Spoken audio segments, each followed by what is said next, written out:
Las autoridades mexicanas son las que brindan seguridad y garantizan la protección a todos los ciudadanos, ya que cuentan con capacitaciones especiales y los deberes de cumplimiento en la sociedad. Pero ¿qué sucede cuando ellos mismos nos privan de esas garantías?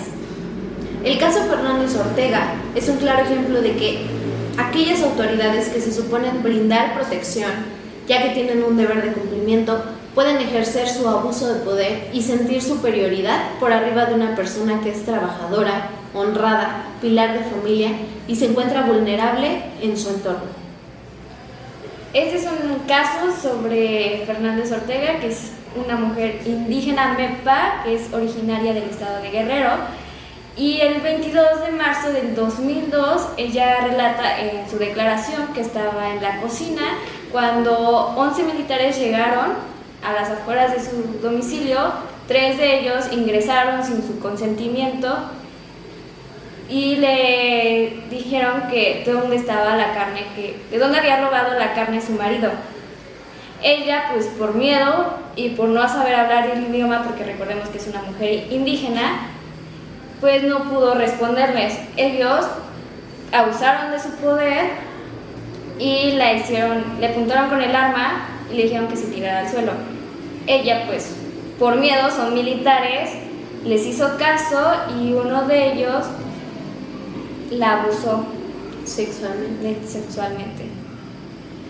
Después de los hechos, la señora Fernández Ortega denunció lo ocurrido ante las autoridades mexicanas, pero enfrentó numerosos obstáculos para obtener su justicia. El caso Fernández Ortega versus otros México es uno de los asuntos más relevantes en materia de derechos humanos y resuelto por la Corte Interamericana de los Derechos Humanos. Además de la violencia sexual, el caso evidenció falta de acceso a la justicia, la discriminación por razones de género y el origen étnico, así como las diversas deficiencias que tuvo la investigación realizadas por las autoridades mexicanas. Debido a que el Estado mexicano no garantizó una investigación efectiva ni sancionó a los responsables, el asunto fue presentado ante la Corte Interamericana de Derechos Humanos y posteriormente llegó a la Corte Interamericana. En su sentencia, el 30 de agosto del 2010, la Corte Interamericana declaró responsable al Estado mexicano por la violación de diversos derechos reconocidos en la Convención Americana sobre Derechos Humanos y en la Convención Interamericana para prevenir, sancionar y erradicar la violencia contra la mujer, Convención de Belém do Pará. Después de estos sucesos ocurridos por la señora, ella, pues como dijo mi compañera, acudió a expresar su denuncia, pero se encontró con diversos obstáculos, ya que, como dije anteriormente, no hablaba español. Entonces esto dificultó el proceso de denuncia y tuvo que encontrar un traductor que la apoyó mientras ella declaraba. Así como también tuvo dificultades pues, de transporte. Venía de una comunidad y estar yendo y viniendo es un gran costo económico. Las autoridades mexicanas fueron negligentes ante este caso, haciendo caso omiso ante su denuncia, incluso no creyéndole al momento de su primera declaración. Una de las principales negligencias que fueron del Estado mexicano fueron las siguientes: el retraso injustificado en la investigación. Esto no se debió, al ser un caso de violación sexual, se debió de haber hecho pues inmediatamente una prueba ginecológica, pero hubo retrasos injustificados de que no había médicos mujeres e incluso unos médicos que ni siquiera eran ginecológicos le ofrecieron a ella tomar la prueba, aunque pues, no más de revictimización. Exactamente. También, así como también las investigaciones fueron inicialmente en la jurisdicción militar. Recordemos que como sucedieron estos hechos, fueron ocurridos por militares, entonces el Estado mexicano dijo, pues vamos a iniciarlo en la jurisdicción militar. El caso fue conocido por la justicia militar debido a que los presuntos responsables eran soldados. La Corte señaló que esta jurisdicción no era competente ni imparcial para investigar violaciones de derechos humanos cometidas contra civiles, es decir, que no tenía el por qué tomarse el fuero militar. También hubo falta de diligencias para recabar las pruebas, como dije, la prueba ginecológica, que además fue perdida por el propio Estado. Y habían dicho que en la prueba no había signos de violencia, de lesiones, y que esto podía hacer que no fuera cierto sobre su violación. Pero recordemos que no tiene que haber lesiones en esa área para que sea realmente una violación, ¿no? Así es, la Corte Interamericana ante estos sucesos señaló que no era necesario tener evidencia física en el cuerpo, como golpes, como pues alguna evidencia de tortura, para decir que sí fue violación. Entonces la Corte señaló que la violación no necesita tener una tortura física como tal. De hecho, también en el proceso de cadena de custodia no se hizo correctamente, y recordemos que cadena de custodia, estudiando aquí criminalística, es muy importante para la preservación, protección de los indicios. Y al no tener un buen registro de cadena de custodia, pues los indicios se podían perder, que fue lo que pasó. Así es. También tenemos la falta de perspectiva de género. Las autoridades no investigaron considerando la naturaleza de la violencia sexual ni en el contexto de discriminación contra las mujeres. Igual, tomamos en cuenta que ellos no tomaron en cuenta la condición social en la que ella se encontraba, la condición de vulnerabilidad en la que ella se encontraba, y también pues por la condición en que los altos mandos abusaron de su poder. Y también en numerosas ocasiones la nombraron para que declarara y cosas así, pero pues recordemos que pues no tiene esos tipos de recursos para el transporte.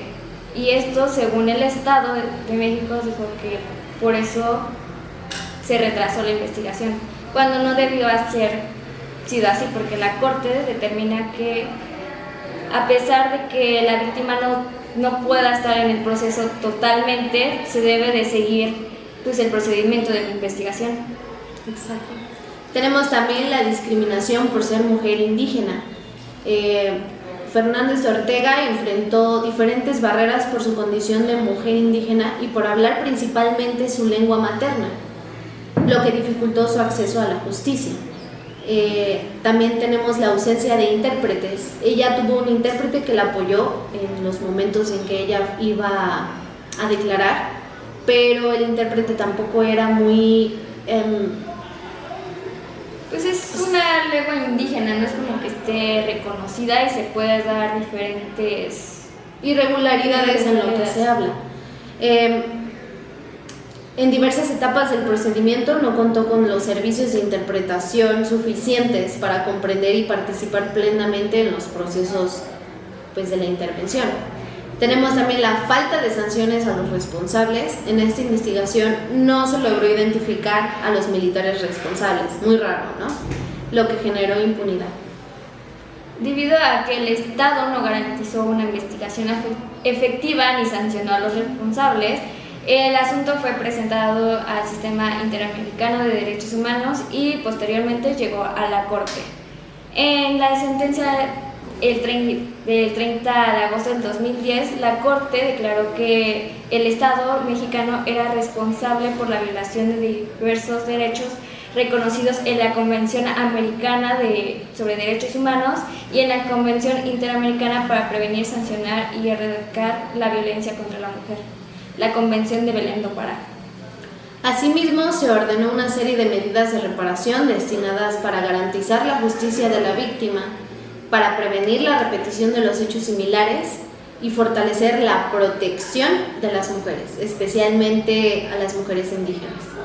Este caso constituye un gran precedente fundamental en la protección de los derechos de las mujeres indígenas y en el reconocimiento de la violencia sexual cometida por agentes del Estado como una grave violación a los derechos humanos. La Corte Interamericana puso diversas sanciones. Una de ellas es examinar el hecho y la conducta del agente del Ministerio Público que dificultó la recepción de la denuncia. Esto fue porque al principio lo pusieron en el fuero militar, como habíamos comentado, cuando se debió de haber sido por el fuero común.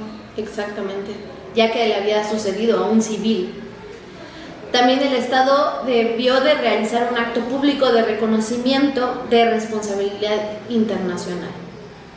También se debe de haber un tratamiento psicológico y médico a las víctimas, que no solamente en este caso es la señora Fernández Ortega, sino que también se les pondrá a su marido y a sus hijos, que la estuvieron acompañando en todo este proceso y pues también sufrieron consecuencias de esto. También una implementación de programas y cursos de capacitación sobre investigaciones diligentes en casos de violencia sexual contra mujeres, incluyendo la perspectiva de género y la etnicidad, que recordemos que fue muy importante dentro de este proceso el tomar en cuenta la perspectiva étnica y de género. También la capacitación y formación en derechos humanos a los miembros de las Fuerzas Armadas, para que se tenga una perspectiva de género y se hagan sus derechos, se respeten. Así es. Tenemos también la recreación de centros de atención dentro de la comunidad indígena, esto con el fin de orientar a las personas que tienen origen étnico diferente, y también un pago de reparación de daño para la víctima, los hijos de la víctima y el esposo. Y también becas de estudios a sus hijos. Bueno, en conclusión, durante la expresión del caso de Fernández Ortega, tenemos que la sentencia dejó en claro que ningún agente del Estado está por encima de la ley y que las violaciones a los derechos humanos deben ser investigadas de manera imparcial, eficaz y conforme un enfoque de género y de interculturalidad. Este caso impulsó cambios importantes en México respecto al fuero militar y reforzó el reconocimiento de los derechos de las mujeres indígenas, quienes históricamente han enfrentado mayores obstáculos para acceder a la justicia. Más allá de la reparación individual de Fernández Ortega, la resolución de la Corte Interamericana buscó generar unas estructuras para prevenir la repetición de estos hechos, para que las comunidades indígenas, las mujeres, ya no sean tan vulnerables ante este tipo de situaciones. En definitiva, el caso muestra que el acceso a la justicia, la igualdad y el respeto a la dignidad humana son elementos esenciales dentro de un Estado democrático y de derecho. Y reafirma que la obligación del Estado mexicano, que protege efectivamente a todas las personas sin discriminación y con pleno respeto a sus derechos fundamentales, tiene que ser respetada y no vulnerada.